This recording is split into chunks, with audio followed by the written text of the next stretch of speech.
खुलुमबाय गोजोन फुंबिलिनि बयनिसिमबो गाहाम हामलायनायखौ जासिहरनाय थाबाय आं सिबिरानि ब्रह्म नोंथांमोनखौ sbbodonews चेनेलाव गासैखौबो बरायबावनाय थाबाय नोंथांमोननि थाखाय आं गोदान मोनसे भिडिअ लानानै फैबावबाय अन्नानै भिडिअखौ जोबजासिम नायलांदो नोंथाङा माब्लाबाफोर बाइक खावजादों नामा बाइक खावजादोंब्ला खौरां लाहैनो हागोन गवालपारानि दुधनৈ पुलिस थानायाव गवालपारा जिल्लानि पुलिसा सिखावफोरनि बेरेखा अपारेशन खालामदोंमोन जाय अपारेशननि गेजेरजों गं 106 खावनाय बाइकफोरखौ हमनो हादों आरो बे दायाव दासिम सा 28 सिखावफोरखौ हमबाय गवालपारा पुलिसा थाद'नाय गैयालासे 20 सान बाइक सिखावनि हेंथायै अपारेशन खालामदोंमोन बे अपारेशनावनो गवालपारा पुलिसा गं 106 खावनाय बाइकफोरखौ हमनो हादों आरो सा 28 सिखावफोरखौ हमनो हादों थाद'नाय गैयालासे अपारेशन खालामनानै गोबां बिबांनि बाइक हमनो हानाया बेनो दासिमनि देरसिन अपारेशन होनानै आसामनि एडिजिपि जिपि सिं बिथाङा फोरमायथिदों अपारेशन खालामनानै मोननाय बाइकफोरखौ थार बिगोमानो गथायफिननो थाखाय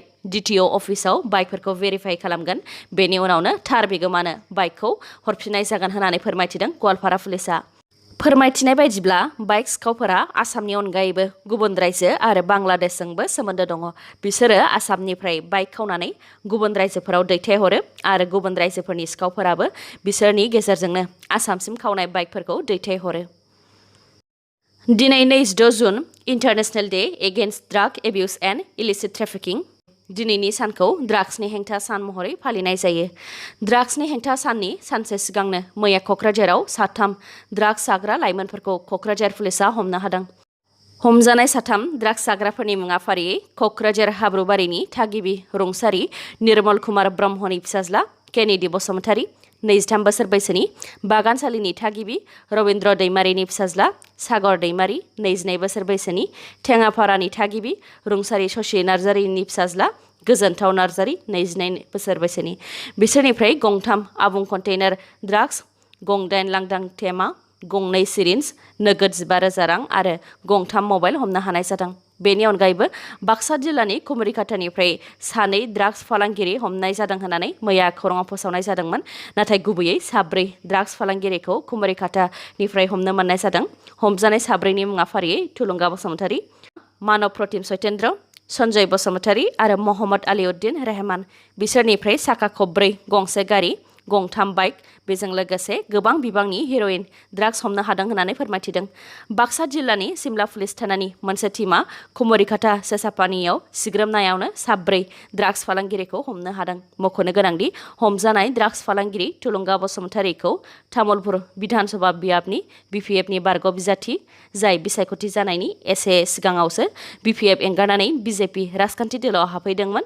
बिथां रंजा खुंगुर बसुमतारीनि फिसाज्ला होननानै मिथिनो मोननाय जादों COVID-19 नि थासारिखौ सामलायनो थाखाय BTCनि बारग' गाहाय हाग्रामा महिलारि बिथाङा आसाम सोरखारखौ मदद होदों मैया BTCनि बारग' गाहाय हाग्रामा महिलारि बिथाङा BPFनि MLA आरो MCLAफोरखौ लानानै आसामनि गाहाय डक्टर हिमन्त बिश्व शर्मा बिथांखौ लोगो हमदोंमोन जेराव बिथांमोनहा COVID-19 नि थासारिखौ आसामाव सामलायनो थाखाय CM कभिड रिलिफ फान्डआव 25 लाख रांनि चेक होनानै मदद होदों लोगोसे आसामाव COVID-19 नि थासारिखौ सामलायनायनि थाखाय डक्टर हिमन्त बिश्व शर्माखौबो साबायखर बावदों हाग्रामा महिलारि बिथाङा रांनि मदद होनायनि अनगायैबो BTCनि इयुन राजखान्थिनि सायावबो डक्टर हिमन्त बिश्व शर्माजों सावरायलायनाया जादों होननानै फोरमायथिदों बिथां हाग्रामा महिलारिया बेंकनि मोखांनि लांगोनाफोराव रां लुथिनाय जाथाया जाफ्लेबाय थानाय जाथाय गुवाहाटीआव साननि समावनो बेंकनि मोखांनिफ्राय लुथिनानै लांबाय 35 लाख रां बे जाथाया गुवाहाटीनि फाथासिलाव जादों जाथायनि सायाव मिथिहोनाय बायदिब्ला भबेन्द्र पाल सिं मुंनि सासे फालांगिरिया गावनि सासे मावथि लोगोसे सासे गावनि गारि सालायग्राखौ बेंकनिफ्राय रां लायनो थाखाय दैथायहरदोंमोन बिथांमोनाबो बिथोन होनाय बायदियैनो SBI आरो बेंक अफ बर'दानिफ्राय 35 लाख रां बख'नानै गावसोरनि इन'भा साखा खब्रै गारिनि सिङाव दोनदोंमोन बेयावनो हरखाबै पालसार बाइकजों फैनाय रां लुथिग्राफोरा गारि सिंनिफ्राय रांनि थफ्लाखौ लानानै खारलांदों गारि सालायग्राया रां लुथिग्राफोरखौ होबथानो नागिरदोंमोनब्लाबो दुथांफोरा बिथांनि सायाव गाग्लोबनानै खारखुमा लांनो हादों बे जाथायखौ लानानै पुलिस थानायाव रां लुथिग्रानि हेंथायै एफआइआर खालामनाय जाबाय आरो पुलिसफोराबो नायबिजिरनाय खामानिखौ मावनो जागायबाय होननानै फोरमायथिदों रायजोआव फैगौ समबारनिफ्राय गोदान आयेन जागोन। डक्टर हेमन्त बिश्व शर्मा बिथांनि बिथोन बायदियै आसामनि सावस्रि बिफाननि मन्थ्रि केशव महन्त बिथाङा माखासे जिल्लाफोरनि थाखाय लकडाउन बायदियैनो गोख्रों आयेन फोसावनानै होबाय। थांनाय सप्तासेनि कभिड-19 गोसारनायखौ नोजोर होनानै मोनथाम जिल्लाखौ आबुङै कन्टेनमेन्ट जन फोसावबाय। जिल्लाफोरा फारियै गवालपारा, बिश्वनाथ आरो मरिगाव। बेफोरनि अनगायैबो गलाघाट जिल्लानि बकाखात साब डिभिजनखौबो आबुं कन्टेनमेन्ट जन फोसावबाय। आबुङै कन्टेनमेन्ट जन फोसावनाय जायगाफोराव इमार्जेन्सि सार्भिस, एसेन्सियेल सार्भिस जेरै गेलामाल दखानफोराल' गेवनाय थागोन। लोगोसे आलदायै मैगं-थाइगंनि हाथाय बाजारबो जानो मोननाय नङा। गेलामाल दखाननि मोखाङावनो मैगं-थाइगं दखानखौ होनो नांगोन आरो बेफोरो फुंनि 5 रिंगानिफ्राय बेलासिनि 5 रिंगासिम खुलिनाय थागोन। एसेन्सियेल सार्भिस आरो इमार्जेन्सि सार्भिसनि अनगायै गासैबो दखानफोरानो बन्द थागोन।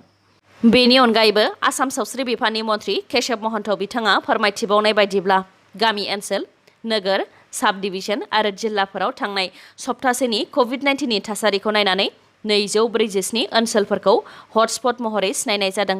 लोगोसे बेफोर ओनसोलफोरखौ आबुं कन्टेनमेन्ट जन फोसावनाय जादों आरो डिसिखौ गोख्रोङै नोजोर लाखिनो थाखायबो बिथोन होदों। फोरमायथिनाय बायदिब्ला जायफोर ओनसोलफोराव 60नि बांसिन कभिड-19 पजिटिभ केस मोननाय जादों बे ओनसोलखौनो हटस्पट सिनायथि होनाय जादों। बेनि अनगायैबो गासै 4581 ओनसोलफोराव कभिड-19 केस बांबाय थानायनि थाखाय गोख्रोङै नोजोर होनाय जागोन होननानैबो फोरमायथिदों। बेफोरनि अनगायैबो कामरुप मेट्र'आव गासैबो मावख' दखानफोरा बेलासिनि 3 रिंगासिम गेवनाय थागोन। बेनि उनाव 4 रिंगानिफ्राय कारफिउ जागोन आरो हाइलाकान्दियाव गासैबो मावख' दखानफोरा बेलासिनि 4 रिंगासिम गेवनाय थागोन आरो 5 रिंगानिफ्राय कारफिउ जागोन। बेफोर जिल्लाफोरनि अनगायै आद्रा थानाय गासैबो जिल्लाफोराव नेमखान्थिफोरा सिगांनि बायदियैनो थाफिनगोन आरो बे गासैबो नेमखान्थिफोरा फैगौ समबारनिफ्राय जागायजेननानै सप्तासेनि थाखाय थागोन।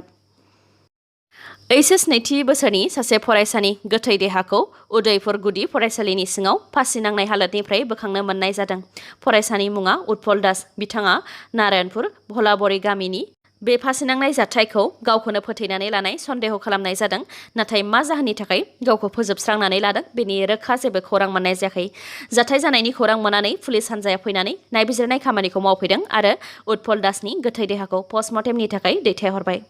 बेजों लोगोसेनो मेट्रिक आनजादनि खायसे फरायसाफोरा गावसोरखौ फेल जागोन बायदि बायदि साननानै गोसोआव गिखांनाय सोमजिनायखौ नुनो मोन्दों। नाथाय फरायसाफोरा गावखौ फेल जागोन साननानै गिनो नाङा। सोरखारा जेसेबां हायो एसेबां फरायसाफोरनि मोजांनि थाखायनो मोजां नाम्बार होगोन होननानै बुंथिखादों। बेनिखायनो गाव गावनि सायाव फरायसाफोरा फोथायनायखौ लाखि। कभिड-19 बेरामिखौ सोरखारि नङै देहा फाहामसालियाव थिसननोब्ला प्राइभेट हस्पिटाला मोनसे थि बेसेन लानो नांगोन होननानै आसाम सोरखारा गासैबो प्राइभेट हस्पिटालफोरनि थाखाय मोनसे थि बेसेन फोसावनानै होदोंमोन। आसाम सोरखारजों फोसावजानाय थि बेसेननि बायदिब्ला नन सुपार स्पेशियेलिटि हस्पिटालफोरनिया जेनेरेल वार्डनि थाखाय 4,000, शेयार केबिननि थाखाय 5,000, भेन्टिलेटर गैयै आइसिइउनि थाखाय 9,000 आरो भेन्टिलेटर गोनां आइसिइउनि थाखाय 12,000 रां। बेनि अनगायैबो सुपार स्पेशियेलिटि हस्पिटालनिया जेनेरेल वार्डनि थाखाय 5,000 रां, शेयार केबिननि थाखाय 6,500 रां, भेन्टिलेटर गैयै आइसिइउनि थाखाय 10,000 आरो भेन्टिलेटर थानाय आइसिइउनि थाखाय 15,000 रां। सोरखारि नङै देहा फाहामसालिफोरा कभिड-19 बेरामिफोरनिफ्राय फाहामथायनि मुङाव बेनिफ्राय बांसिन रां लानो गनायथि गैया आरो बे नटिसआ थांनाय 4 जुनावनो आसाम सोरखारजों फोसावजादोंमोन। सोरखारि नङै देहा फाहामसालिफोराव कभिड-19 बेरामिफोरनि थाखाय थिखानानै होनाय बे बेसेनखौ खम खालामनांगौ होननानै गुवाहाटी हाइकर्टआव advocates association of indigenous rights of Assamese AAIRA आ पेटिशन फाइल खालामदोंमोन। AAIRA आ पेटिशन फाइल खालामनायनि बायदिब्ला आसामनि रांखान्थि थासारिखौ नायनानै आसाम सोरखारा थिखानानै होनाय बेसेना बारा, जेरावनाखि आसामनिफ्राय रांखान्थि बिथिङाव जौगासिननाय रायजो जेरै महाराष्ट्र, केरालाफोराव कभिड-19 बेरामिफोरनि थाखाय थिखानानै होनाय बेसेना जोंनिफ्राय गोबां खमसिन। बेनि अनगायैबो फिसा नोगोर आरो माखासे जिल्लाफोरनि देहा फाहामसालिफोरनि थाखाय बे राङा बांद्रायदों, जायनि थाखाय फिसा नोगोरनि नोगोरारिफ्रा रां होनायनि बेलायाव जेंनाजों मोगा-मोगि जानो गोनां जायो। लोगोसे सिंगल केबिननि बेसेनखौ नटिसआव फोसावाखै, जायनि थाखाय देहा फाहामसालिफोरा सिंगल केबिननि थाखाय गोसो बायदियै बेरामिनिफ्राय रां लादों होननानै अजद होदोंमोन। दा गुवाहाटी हाइकर्टआ AAIRA नि पेटिशनखौ गनायनानै लाबाय आरो आसाम सोरखारा दिहुननानै होनाय नटिसखौ नायबिजिरफिननो थाखाय आसाम सोरखारखौ बिथोन हरबाय। बेनि खोनासंथिया फैगौ 15 जुलाइआव जागोन। चाइनायाव गिख्रंथाव अर खामनाय जाथाय चाइनानि हेनान प्रभिन्सनि गंसे मार्शल आर्ट्स फरायसालियाव अर नांनानै सा 8 फरायसाफोरनि जिउ गोमादों जेराव बांसिनानो उन्दै उन्दै गथ'साफोरमोन आरो सा 6आ जोखोम जादों। जोखोम जानायफोरखौ उनाव फाहामथायनि थाखाय देहा फाहामसालिसिम लांनाय जादों। बे दुखुनांथाव अर खामनाय जाथाया हेनान प्रभिन्सनि जिनजिं मार्शल आर्ट्स सेन्टाराव जादों जेराव फरायसाफोरखौ बिजाब फरायनायजों लोगोसे कुंफु फोरोंनाय जायोमोन। अर खामनाय समाव बे फरायसालियाव गासै सा 34 फरायसाफोर दंमोन। बेयावनो अर खामनाय जाथायजों सा 8 फरायसाफोरनि जिउ खहा जादों जेराव थैनाय फरायसाफोरा 7 निफ्राय 16 बोसोर बैसोनि गथ'साफोरमोन। मा जाहोननि थाखाय गिख्रंथाव अरा नांनो मोनखो बेनि थि खौरां दासिम मोननाय जायाखै नाथाय पुलिसआ मार्शल आर्ट्स फरायसालिनि इनचार्जखौ एरेस्ट खालामबाय।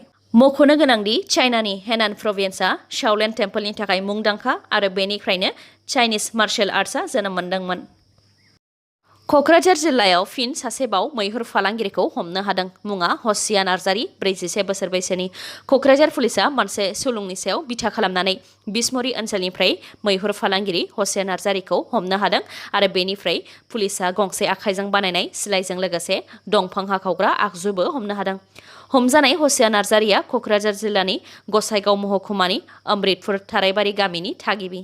बिथाङा माखासे साननिफ्रायनो बिसमुरि पुलिस थानानि सिङाव थानाय गनस्रि गरिबिल गामियाव सासे सुबुंनि न'आव थाखुमानानै दंमोन नाथाय दा पुलिसनि आखायाव हमजाबाय हसिया नार्जारी बिथाङा।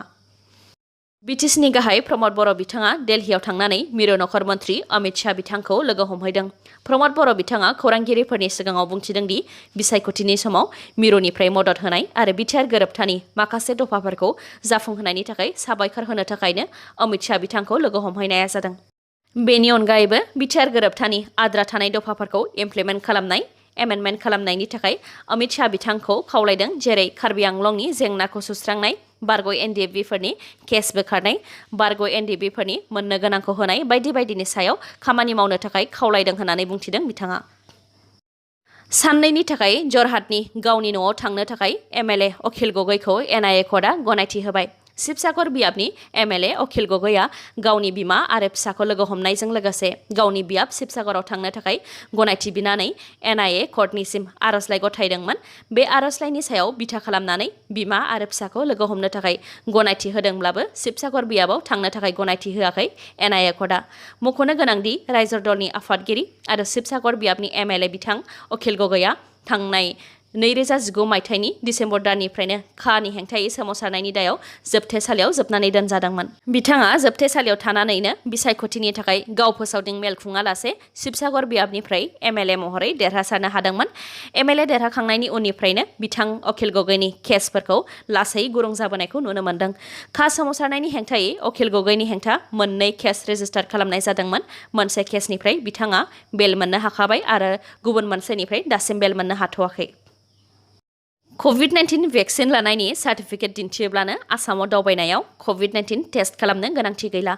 जायफोर दावबायारिफोरा ट्रेन आरो फ्लाइटफोरजों आसामसिम फैनो सानदों बिथांमोनहा जुदि कभिड-19 भेक्सिननि मोननै द'ज लानायनि सार्टिफिकेट दिन्थियोब्लानो बिथांमोनहा ट्रेन स्टेशन आरो एयारपर्टफोराव कभिड-19 टेस्ट खालामनो गोनांथि गैला।